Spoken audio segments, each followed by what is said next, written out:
Bonjour et bienvenue dans cette nouvelle vidéo où je voulais aborder avec vous le thème de l'enfant intérieur. C'est une séance que je pratique beaucoup en hypnose et qui est vraiment vecteur de très gros changements. Donc voilà, je voulais un peu vous en parler de comment aller à sa rencontre pour pouvoir changer de vie. C'est un terme qu'on entend beaucoup aussi dans le développement personnel et à juste titre, puisque pour moi c'est la chose la plus importante à faire dans son évolution personnelle, c'est de partir à sa rencontre. Alors l'enfant intérieur, qu'est-ce que c'est?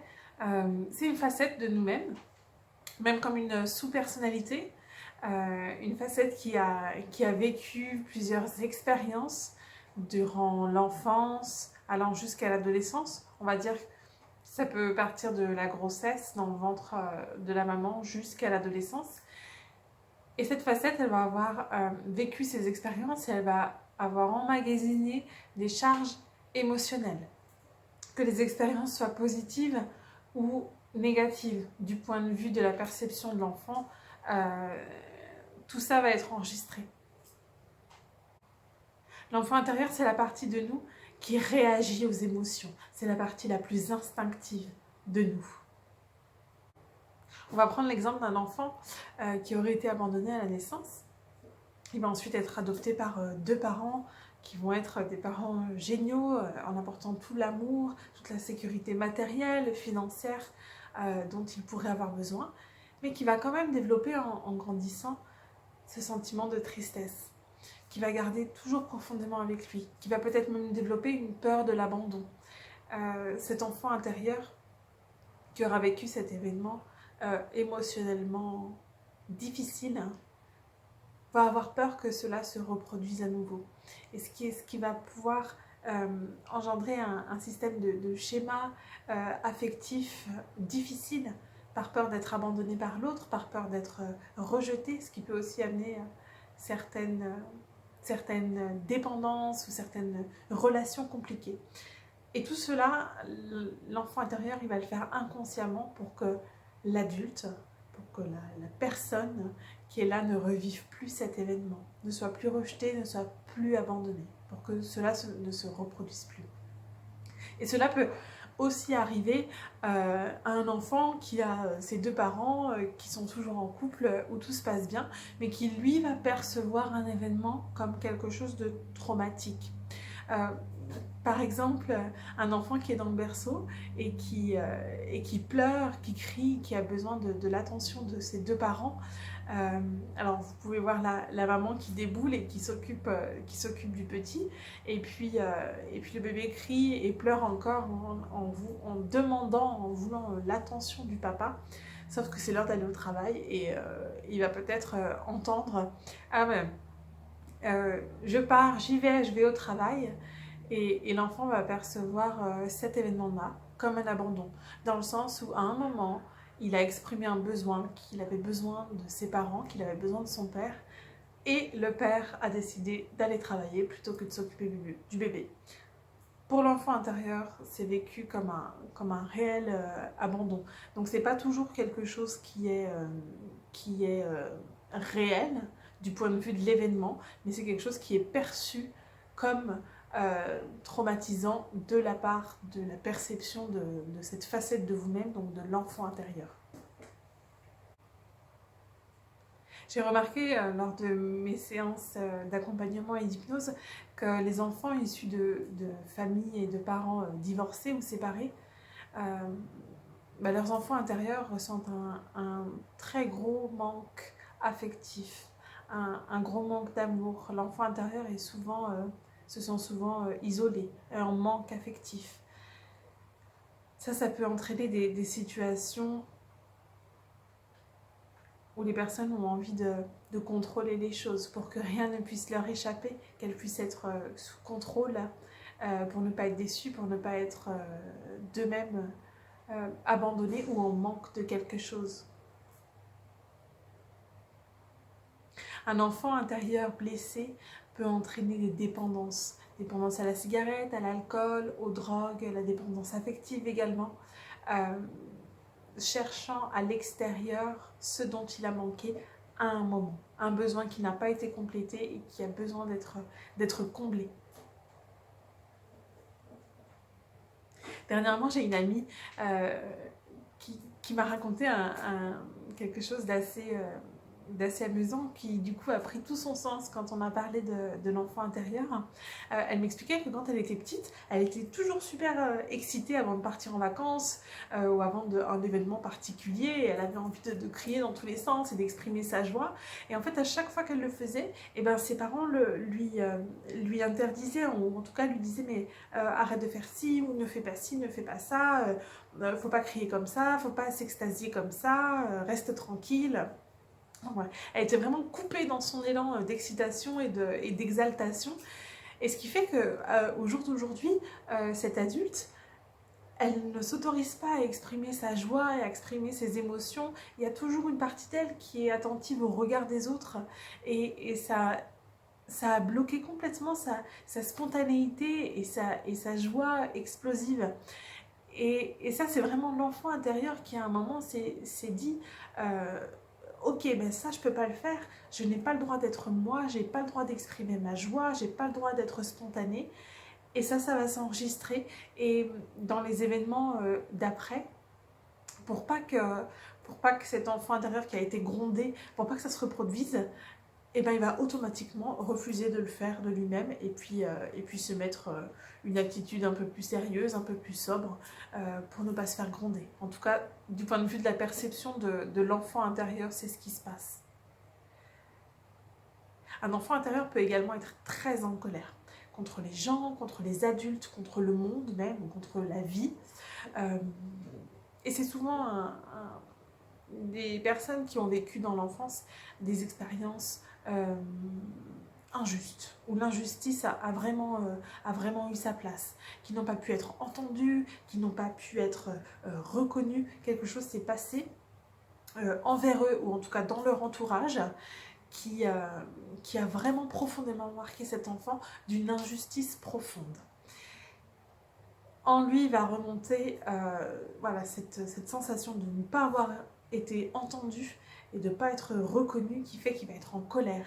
Et à chaque petite injustice qui peut être déclenchée dans la vie de tous les jours, et ben cette émotion elle va se réactiver et cet enfant il va s'exprimer parce que pour lui ça va être encore plus une injustice qui se déchaîne.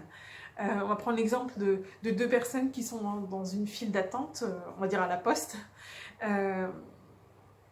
Par exemple, si moi j'ai un enfant intérieur qui est vraiment en colère et parce que j'ai vécu des choses injustes qui fait que cet enfant il est en colère contre tout le monde, si quelqu'un me passe devant et essaye de prendre ma place, ça va éveiller en moi quelque chose de furax et je vais peut-être même me mettre en colère, commencer à insulter la personne, le réprimander, etc.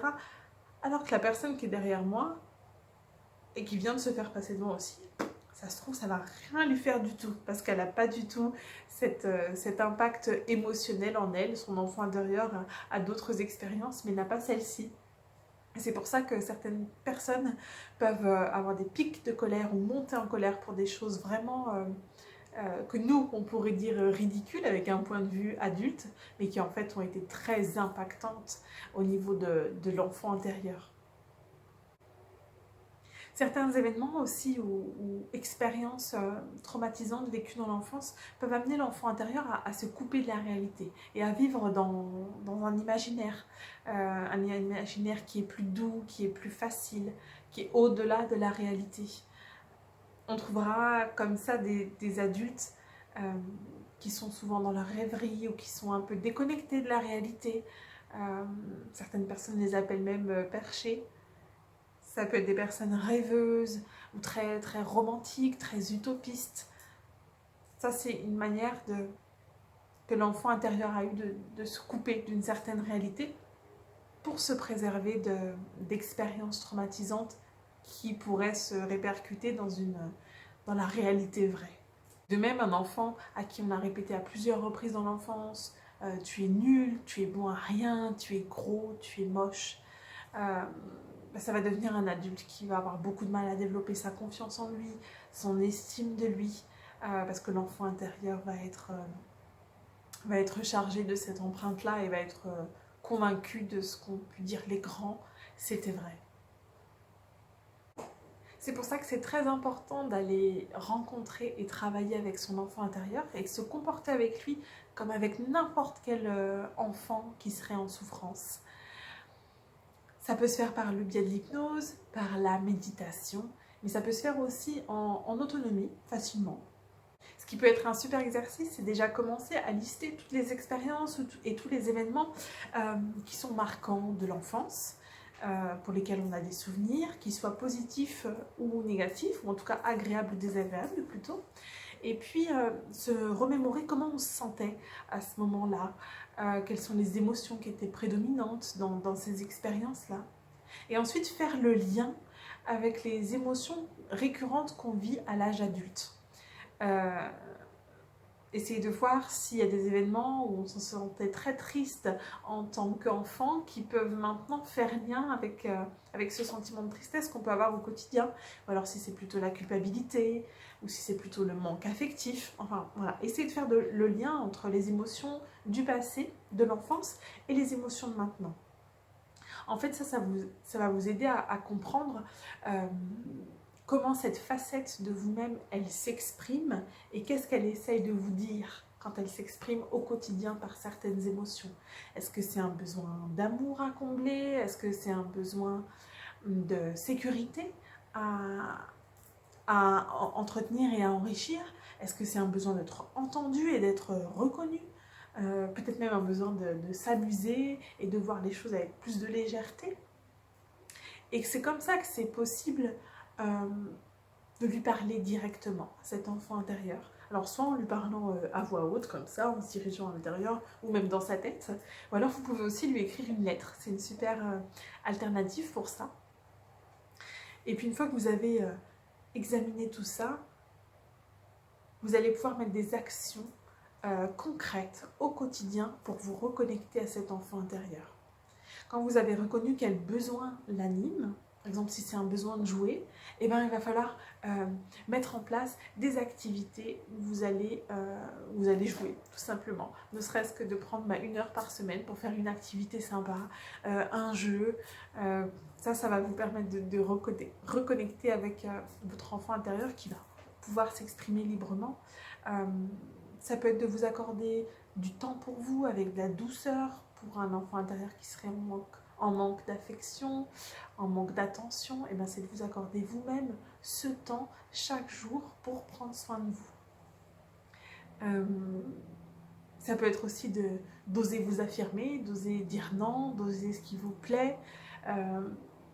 Pour un enfant intérieur qui aurait besoin d'être reconnu et qui a besoin de s'affirmer et d'être entendu, ça va être d'oser dire non, oser vous affirmer. Et ça, plus vous allez mettre des actions en place, plus vous vous reconnectez avec votre enfant intérieur. Partir à la rencontre de vous-même, ça passe inévitablement par la rencontre de votre enfant intérieur qui a beaucoup de choses à vous exprimer, à vous indiquer et qui a des expériences à vous partager, des émotions également.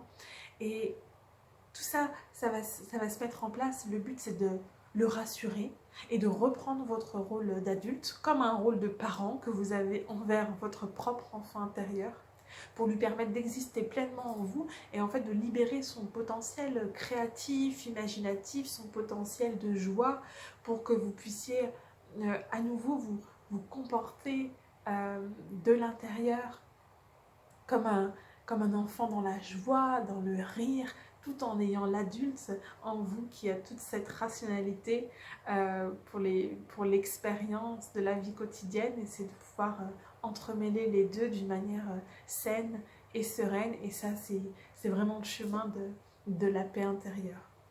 N'hésitez pas à me partager si vous aussi vous avez déjà entamé ce processus de rencontre et de reconnexion avec votre enfant intérieur, et si vous avez également des pratiques qui pourraient m'être utiles à moi ou à mes clients. Je vous remercie d'avoir regardé cette vidéo et je vous dis à bientôt.